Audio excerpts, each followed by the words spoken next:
রোজকারের একঘেয়ে চিকেন খেতে খেতে বোর হয়ে গেছেন? কোনো চাপ নেই।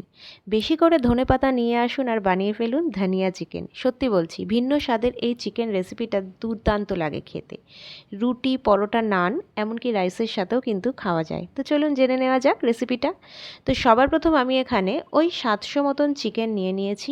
ভালো করে পরিষ্কার করে ধুয়ে লেগ পিসগুলোতে আমি একটু কাট লাগিয়ে নিয়েছি, যাতে ম্যারিনেশনের মশলাটা পুরোপুরি ঢুকে যায়।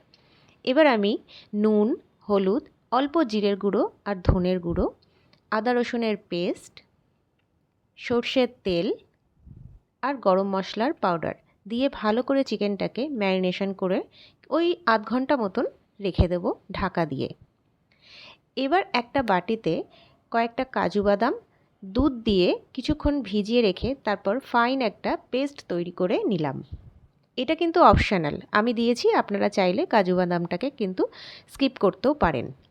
এবার একটা মিক্সিং জারে ধনেপাতা, কাঁচা লঙ্কা আর জল ঝরানো টক দই ভরে ভরে 2 চামচ দিয়ে কিন্তু একটা ফাইন পেস্ট তৈরি করে নিতে হবে।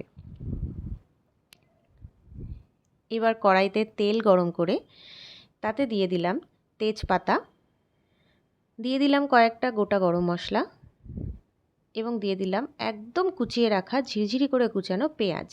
আমি কিন্তু গরম মশলাটাকে একটু থেতো করে তারপর কিন্তু দিয়েছি, যাতে ফ্লেভারটা ভালো বেরোয়। এবার পেঁয়াজটা লাল লাল করে ভেজে নিতে হবে। দিয়ে দিলাম নুন আর অল্প পরিমাণে চিনি পেঁয়াজটা ভাজার সময়। তো আমার এখানে পেঁয়াজটা ভাজা হয়ে গেছে। এবার দিয়ে দিলাম একটা মিডিয়াম সাইজের টমেটোর পেস্ট। এবার টমেটোটাকে ভালো করে একটু ভেজে নিতে হবে এই পেঁয়াজের সাথে। তো টমেটোটা এখানে ভালো করে ভাজা হয়ে গেছে।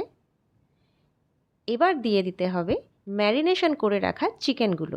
আমি কিন্তু এখানে এক্সট্রা কোনো মশলা অ্যাড করিনি। চিকেন ম্যারিনেশনের সময় যা মশলা দিয়েছিলাম সেই মশলাতেই কিন্তু চিকেনটা আমি বানাবো। তো আমি এখানে চিকেনের বাটি ধোয়া জলটাও দিয়ে দিলাম, যেটাতে ম্যারিনেশন করে রেখেছিলাম। এবার দিয়ে দিলাম কাজু বাদামের পেস্ট, দিয়ে ভালো করে চিকেনটাকে কিন্তু কষাতে হবে। ঢাকা দিয়ে দিয়ে আমি এখানে চিকেনটাকে কষিয়ে নিয়েছি। তো দেখতেই পাচ্ছেন চিকেনটা কিন্তু ভালো মতন কষা হয়ে গেছে, চিকেনের মশলা থেকে কিন্তু তেল ছেড়ে দিয়েছে। চিকেনটা এখানে প্রায় অর্ধেক সেদ্ধ হয়ে গেছে। এবার আমি দিয়ে দেব ধনেপাতা, কাঁচা লঙ্কা আর টক দইয়ের যে পেস্টটা তৈরি করে রেখেছিলাম সেটা। আমি ওই বাটি ধোয়া জলটাই যেটুকু দেওয়ার দিয়েছি, এক্সট্রা কোনো জল কিন্তু আমি অ্যাড করলাম না, কারণ দইয়ের থেকে কিন্তু জল ছাড়বে আর এই জলেই কিন্তু চিকেনটা সেদ্ধ হয়ে যাবে পুরোপুরি। তো এখানে ভালো মতন নাড়াচাড়া করে কিছু সময়ের জন্য ঢাকা দিয়ে দিতে হবে। ওই ধরুন 7-8 মিনিটের মতন ঢাকা দিয়ে দিতে হবে।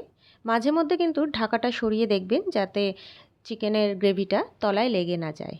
তো এখানে দেখতেই পাচ্ছেন আমার চিকেন কিন্তু রেডি। ওপরে তেলও ছেড়ে দিয়েছে আর গ্রেভিটা যতটা খাবো সেই মতনই কিন্তু তৈরি হয়ে গেছে।